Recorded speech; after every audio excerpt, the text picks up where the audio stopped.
Judy was boring. Hello. Then Judy discovered ChumbaCasino.com. It's my little escape. Now Judy's the life of the party. Oh, baby, mama's bringing home the bacon. Whoa, take it easy, Judy. The Chumba life is for everybody. So go to ChumbaCasino.com and play over 100 casino-style games. Join today and play for free for your chance to redeem some serious prizes.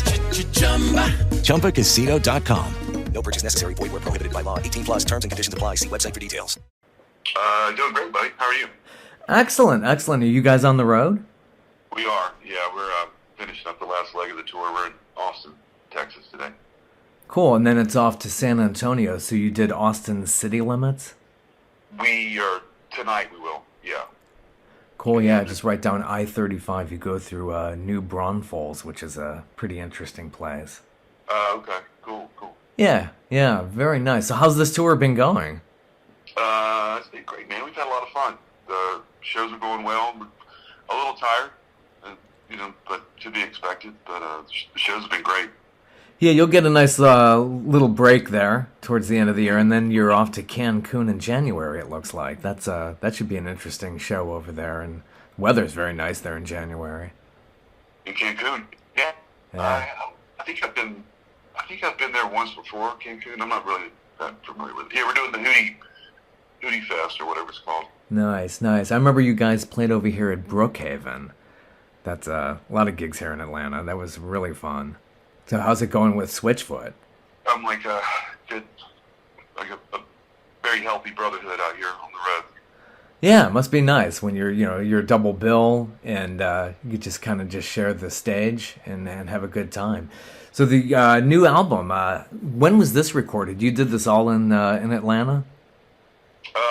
Yeah. So we did two records. We were going to do a double album, and then we decided against that just for lack of attention. Like just too much music at one time. And then COVID happened, the pandemic, and we couldn't tour, so we just spread out the second record. So I think it was recorded in 2020 or 2019, I should say. Yeah. Sean Grove mixed produced. That's really got an amazing sound to it. Track that I think seems like you had the most fun on was "Cut the Cord." That's got a really nice edge to it. Yeah, we had a lot of fun recording that. We have fun playing it too. That we kick off the set with that jam, and and Sean's worked with us for years. We call him our six member. He's amazing. He's so good at what he does, and makes our job that much easier. Yeah, the creative output. I'm listening between Blood and Vibrating. It's just like Ed must have had this insane creative spark. And this is now your 11th album? Correct, yeah. Yeah. That's a lot of work, and people don't understand what goes into that, and just to be able to be inspired and get that out there. The writing process is just amazing. I know, yeah. He's been on one in a good way, like the past few years. I mean, he's been prolific his whole life. Like we all are in our own way. Ed's definitely like hit another gear in the past few years, just like writing more and more stuff. It's fun for us. Like gives us more content to get in the studio and record and get on stage and play. So how's that writing process come along? Has it always been the same like that, or has that changed over the years? We don't really put a box on it. So sometimes Ed he'll come in with a pretty complete idea of what he wants, and other times it's us just kind of jamming and just vibing off of something, or it could be a lyrical content, or a drum groove, or a bass something, or guitar riff. We'll feed off of it. So we don't really put a box around it about how the spark happens. We just try to recognize it when it does and capture it best we can. Yeah, I can kind of see that. And when you're in the studio, is he still coming up with lyrics, or does it keep getting revised, or does he have everything just completely? Yeah, I think, again, it's just kind of a similar thing, but like a lot of times, or most times I would say, the lyrics, they come last. And there might be a lyrical concept, and then, up until the end, he could be doing vocals and figuring out the tail end of the lyrics and like finishing up stuff. So lyrics usually end up last. The melody and the music is the foundation. Yeah, everything just sounds really fresh, and to have this much material these many years later is just that's an amazing thing. It really is. I remember that the song "All Our Pieces." It just really pretty much encapsulates everything. I love the silence, except for your tambourine at a certain point. Oh, and he goes, he does the. Yeah, I know what you're talking about. When he's just singing by himself. Yeah, I like those nice breaks in it, and it just really gives it a nice, colorful, rich context within the album. Yeah, you kind of go into a mode where you choose your instruments, and sometimes silence is the best instrument that we can play. Yeah, it just comes at just the right moment, and so being on tour. Is it a great mix of your greatest hits? Are you doing a whole lot more of the new material, and then just basically Encore has more greatest hits, or just sprinkled throughout the set? Yeah, so we mix up. I think we're playing like three songs, and we've kind of just been throwing them in and out off the new record, and then you have 11 albums over the years. We definitely want to play the songs that people know, and scratch that itch. And keep it interesting for ourselves too. So we different versions of songs we've played many times over. So we just try to mix it up and keep it interesting for ourselves. Yeah. People like it. It's not like, okay, all of a sudden here's our new song. It's like, where are my hits and everything? It's just, I would see that everything in the set list, it flows really nicely. So it's like nobody's leaving disappointed. It's just, and of course you have to have the staples in there. It's what they're paying. Yeah. And we have some, I get asked often, like, what's it like you play the same songs over and over again? Like, every night, we don't rehearse a song like Shy in a World I Know, but every night we play it, there's some little nuance that makes it different and special, and there's so much there that's before live, or maybe even never heard the song, right? And it's special every night. Yeah, and a nice earworm, and people really relate to it. So it's got to feel fresh every time you're out there doing that. Right. That's really, really cool. It's funny. I was watching the end of that Scream movie. I keep forgetting. Oh, yeah. It's like, you guys had a song in there. How did that all come about? Goddamn, yeah. I was like, because they keep playing it over and over on Showtime, and then we're like watching that. I'm like, oh yeah, that's right. Gosh, it's been a while. What song was it? She Said, I think, was the one. The song. Yeah. Yeah, not like the whole towards the end there, but gosh, that was now 25 years ago. So how long have you guys been together now? What year were you? 2022? 29 years, something like that. Wow, just totally. I've known my brother my whole life, so. Yeah, that's true. That's true. When did you guys know together when you were going to be doing this? Did you start out really young? He did, and then there's 10 years age difference between us, so we didn't really know each other very well until I was just getting out of high school, like my senior year in high school, and he and I became buddies, like close friends, and we realized we liked similar kinds of, kind of had a similar but different take on all of it. And so, when I was like 18 or 19, we started playing music together. Yeah, he must have introduced you to a lot of music since he was basically from another generation. Yeah. Yeah. He and there's a brother between he and I, and between those two, like, I was hearing all kind of stuff that I wouldn't have normally heard. Yeah. So your grandma inspired a track on the Blood album, "Right as Rain." It was a saying that she always had. You remember her very well? I remember my grandmother, yes. Yeah. There's like a southern, like, things go right. Tomorrow I'll be right as rain. We'll right. Yeah, and Peter Stroud on slide guitar. That's awesome. Yeah. Like a southern, like, sure enough, so just an assurance. You'll be fine. We'll get this right. Uh huh. One I like that phrase. Yeah, Peter Stroud on slide guitar. What was that experience like? That seemed to inspire you all pretty much. Peter is phenomenal. He's he's a phenomenal musician. We're very blessed to have him come on. He's got the open invitation to anytime we're in the studio or he actually just played with us when we were in Atlanta. Yeah. Guitar player. He's amazing. Yeah, it must have been so inspiring, slide guitar. But yeah, Vibrating just had an incredible amount of great music there. And I remember there's one, it kind of reminds me of what Todd Rundgren used to do, the song Take. It just kind of like, yeah. Okay. You know how, you know, some studio chat or something like that, and then, you know, like, he did the hello, it's me. It's like, you know, kind of all putting it in there. Yeah. All right. Remember that? Yeah, that's cool. I'm taking that as a compliment. That's cool. Yeah, it's just, it always reminds me of that. I was just listening to Rundgren the other day.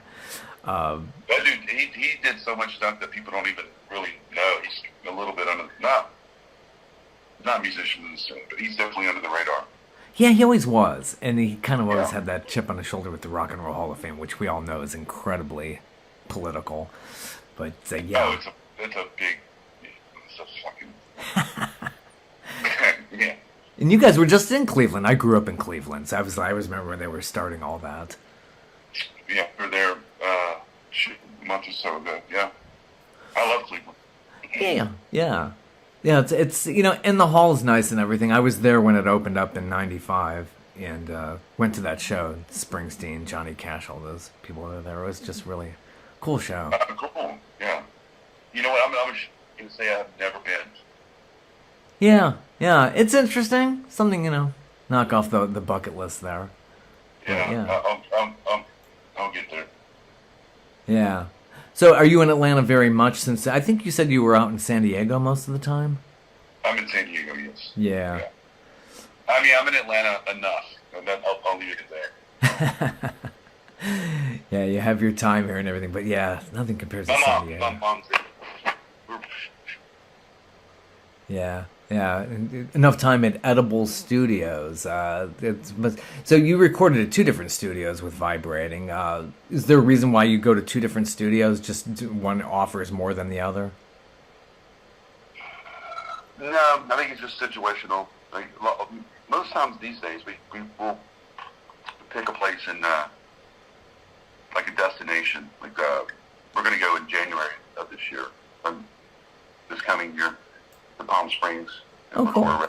Yeah, so we just kind of like, it's all, just try to vibe it out. Like, with technology, we can kind of record anywhere we want to. So it's really just about finding the right vibe for the music. Yeah, a lot of artists do that. I remember they just go to wherever they're most inspired. It reminds me of when Wings went to Nigeria.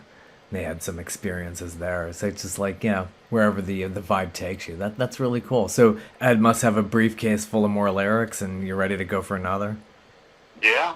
Wow. We got, we've been working, like, we just mix in, like, different things along the way. Like, this tour, Ed has some ideas, and we've been jamming out some of those, and, like, sound checks, and even, like, during the show, kind of just in backstage, just getting the ideas and the concepts aligned, and then we'll hit the ground running in Palm Springs. And we're actually recording it at Ellis's.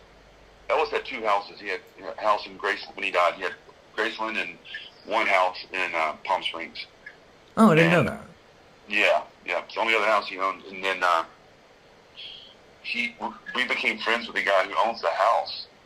And he hasn't changed anything since Elvis lived there. It's just totally, like, Lisa Marie's room is the same, and, like, it's kind of funky, it's cool, it's not big or any kind of, like, glamorous thing. It's pretty humble kind of abode, and then, so we're going to go there and record the whole month in January. Nice. But the only other person or anybody that's ever recorded in that house was Elvis, and then we're going to be the second one to do it. That is really cool. So you get the Elvis vibe. The ghost of Elvis will help you out.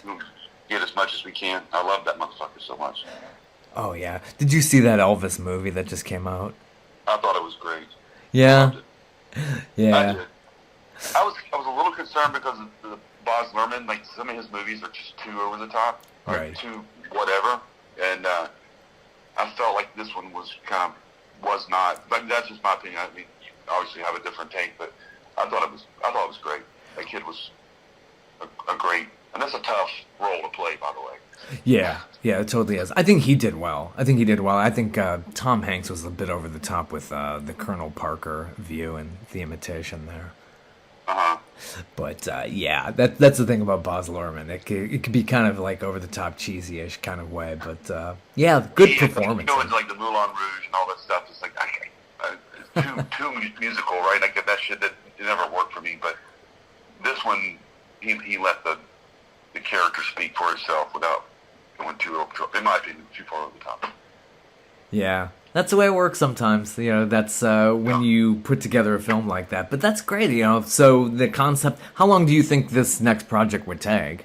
We'll get together for that whole month and just live together and write and record. So we'll get the vast majority of the record done. And then we're going to do 4 Elvis songs, like cover 4 Elvis songs. So we'll get a bunch done. But I'm not sure when it's all complete or released. Yeah, that should be interesting with Ed taking on an Elvis take. That's that's going to be really cool to get something different. It's kind of changes something in your catalog. Sure. Yeah. Well, that's really awesome. So, and the videos are great. You guys do really, really nice videos. That's just I really do work with different directors when you're putting those together. I like Cut the Cord. Oh, yeah. We did that at our friend Adam Blank. He has it's called the print shop. He has a great little production set up there. His crew did that. Beautiful. So you're on the road, finishing up 2022, and then heading off to Cancun in January. New album is Vibrating, and the previous one is Blood. Both on the heels of each other. They're just the creative output is just amazing. Collective Soul is just really just rocking and rolling. Do you have plans for another double bill, like a Switchfoot kind of thing next summer, or that's just too far off to say? No, yeah, we'll definitely be out because we're gonna probably put another record out and do our thing. So, but I'm not sure what's going to happen yet. Who we're going to be hanging with. Yeah, it's always fun to see you in the summertime on a bill and just you premiering your new music, and just best wishes to Collective Soul for sure. Awesome. Thanks, Robert. Have a great day and have a great time in Palm Springs. Take care. Okay, thanks, buddy. Appreciate your time. Have a good one. Bye-bye. All right, bye-bye. Bye-bye. With Lucky Land Slots, you can get lucky just about anywhere. Dearly beloved, we are gathered here today to... Has anyone seen the bride and groom? Sorry, we're here. We were getting lucky in the limo and we lost track of time. No, Lucky Land Casino, with cash prizes that add up quicker than a guest registry. In that case, I pronounce you lucky. Play for free at LuckyLandSlots.com. Daily bonuses are waiting. No purchase necessary. Void where prohibited by law. 18+. Terms and conditions apply. See website for details.